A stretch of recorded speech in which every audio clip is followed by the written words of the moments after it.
Cápsula número 6. El contenido a reforzar en esta cápsula corresponde al objetivo de evaluación número 5, que es inferir el significado de palabras en textos y reemplazar una palabra por su sinónimo según contexto.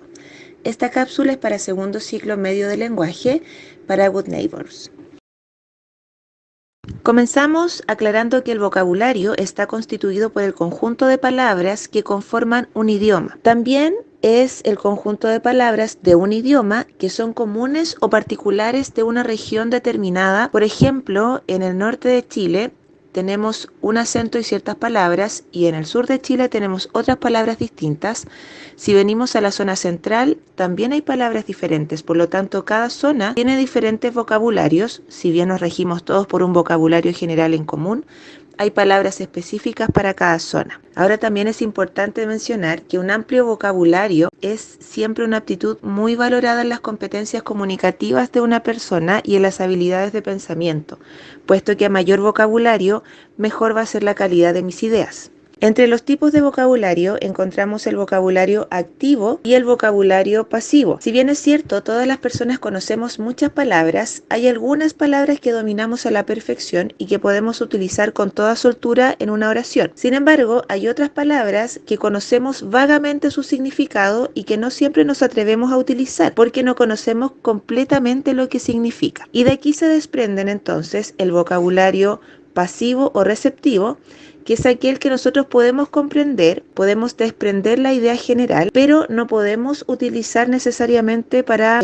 reproducir un mensaje, porque entendemos su concepto en general. Por ejemplo, podemos saber que la terapia Gestalt es un tema propio de la psicología, pero no necesariamente vamos a ser capaces de explicar con nuestras palabras de qué se trata ese método psicológico. En cambio, el vocabulario activo o productivo es aquel que podemos emplear tranquilamente, con toda soltura, en una oración, porque conocemos su significado sin mayor necesidad de ayuda. Por otra parte, el vocabulario técnico es el conjunto de palabras que son inherentes o específicas de una determinada disciplina, de un oficio o de un área de conocimiento. Las palabras son solo conocidas completamente en su significado por las personas que trabajan en estas áreas, por especialistas de cada ámbito. Un ejemplo aquí son las palabras que utilizan, por ejemplo, en ciertas ramas de la ciencia, palabras que utilizan en algún oficio, en la reparación de automóviles, diferentes lugares, ¿cierto? En cada oficio, en cada área, en cada rama, hay palabras específicas propias de esa disciplina. Y el vocabulario contextual se refiere a aquellas palabras que no necesariamente conocemos su significado, pero que podemos identificar lo que puede significar leyendo el contexto en el que está inserta. Yo leo la oración completa o el párrafo y eso me sugiere lo que puede significar la palabra que estoy leyendo y que desconozco. En el vocabulario también encontramos ciertos fenómenos, como por ejemplo la polisemia u homonimia, que corresponde a palabras iguales con significados diferentes. Eso se da mucho en el español. También encontramos la sinonimia, que son palabras diferentes que tienen significados muy similares. Y encontramos también la antonimia, que son palabras distintas que significan justo lo opuesto una de la otra. En el caso de la polisemia o de la homonimia, encontramos los homófonos y los homógrafos. Ambas palabras comienzan con el prefijo homo, que es igual. Homófono es igual sonido. Homo igual fono, sonido. Y homógrafo es igual grafía, es decir, se escriben igual. Por lo tanto, aquí tenemos palabras que suenan igual y que significan cosas distintas, y palabras homógrafas que se escriben igual y que también tienen significados diferentes. De ahí surge la necesidad de conocer el contexto en el que está situado la palabra, para poder nosotros identificar cuál de los significados es el que le corresponde según el contexto. Revisemos un ejemplo de palabras homógrafas. En este caso vamos a usar la palabra vela. En acto de devoción encendimos una vela. Esta vela se refiere claramente a la vela de cera que nosotros encendemos. En el ejemplo 2, la vela de la endeble embarcación se rasgó con el viento. Esta vela ya no es la vela de cera, sino que se refiere a la tela que va en la embarcación marina. Y en el tercer ejemplo, decimos, esa enfermera vela cuidadosamente a sus pacientes. En este caso, la palabra vela se refiere al verbo velar, cuidar. Y si se fijan, las 3 veces la palabra vela se escribe de la misma manera, homógrafos, igual grafía. Vela, V-E-L-A, pero dependiendo de la oración tiene un significado completamente diferente. Tenemos aquí ejemplos de palabras homófonas. Bota, bota. Aquí tenemos igual sonido, homófonos. Por lo tanto, estas palabras no se escriben igual, pero suenan igual. Bota, bota. La diferencia es que la primera se escribe con B y se refiere al calzado que utilizamos generalmente en invierno, y la segunda se escribe con V y se refiere al acto o acción de votar, de dar un voto. En el segundo ejemplo tenemos la palabra bello, que suena igual en ambas imágenes si se fijan, o en ambas palabras, pero la primera se escribe con B y se refiere a algo hermoso, y en la segunda está escrita con V y se refiere a un pelo, al vello que nosotros tenemos en el cuerpo. Luego tenemos el ejemplo de la palabra taza. Ambas suenan igual en Chile.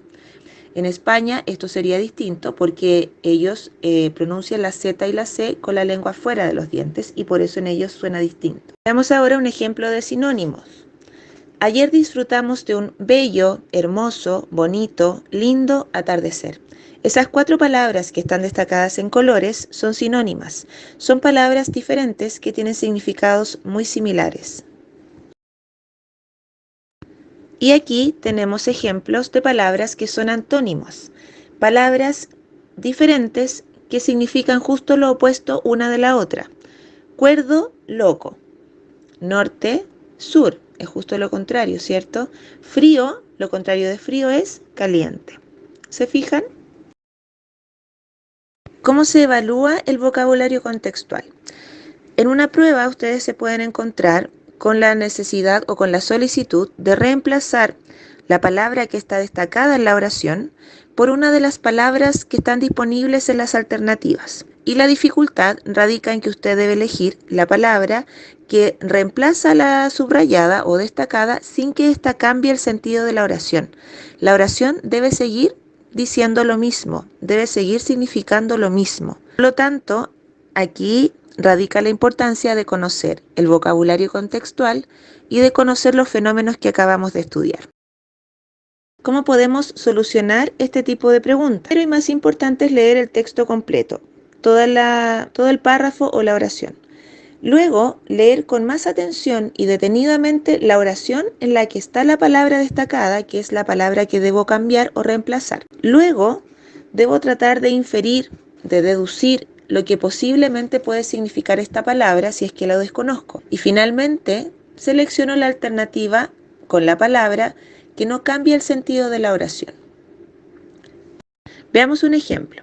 La oración es: a veces la asaltaba un dolor lancinante que tardaba mucho en desaparecer. Y la palabra destacada es lancinante. Las alternativas que tenemos para poder reemplazar esta palabra, que describe a un dolor que llega de manera repentina, porque dice la asaltaba a veces, y un dolor que dura bastante rato, porque dice que tarda mucho en desaparecer. Las alternativas son punzante, deplorable, lastimero, delirante, candente. Inmediatamente puedo eliminar la palabra deplorable y candente, que tal vez no tienen tanta relación con un dolor con estas características. Podría ser tal vez punzante, podría ser lastimero o delirante. Y ahora me quedo con cuál de estas 3 me puede servir. Entonces el ejercicio que hago ahora es reemplazar estas 3 y darme cuenta de cuál me sirve sin cambiar el sentido de la oración. A veces la asaltaba un dolor punzante que tardaba mucho en desaparecer. A veces la asaltaba un dolor lastimero que tardaba mucho en desaparecer. Me doy cuenta que esta ya no me sirve tanto, ¿cierto? A veces la asaltaba un dolor candente que tardaba mucho en desaparecer. Creo que tampoco es la palabra correcta. Entonces me doy cuenta de que la palabra que más me sirve en este caso es punzante. Y entonces la reemplazo definitivamente. A veces la asaltaba un dolor punzante que tardaba mucho en desaparecer y me doy cuenta que la oración sigue teniendo el mismo sentido. Por lo tanto, escojo la alternativa A en este caso. Bien, en esta cápsula entonces hemos reforzado todo lo relacionado con el vocabulario y el vocabulario contextual. Hemos visto diferentes tipos de vocabulario, diferentes fenómenos que ocurren en el vocabulario y por qué es relevante conocerlos. Vimos la relevancia de conocer el vocabulario contextual. Revisamos ejemplos de los fenómenos del vocabulario con palabras homógrafas, homófonas, sinónimos y antónimos. Realizamos un ejercicio en donde inferimos el sentido de una palabra en un texto, en donde tuvimos que reemplazarla por una palabra sinónima que no modificara el sentido de la oración. Esperamos que esta cápsula haya sido un aporte para su reforzamiento. Muchas gracias.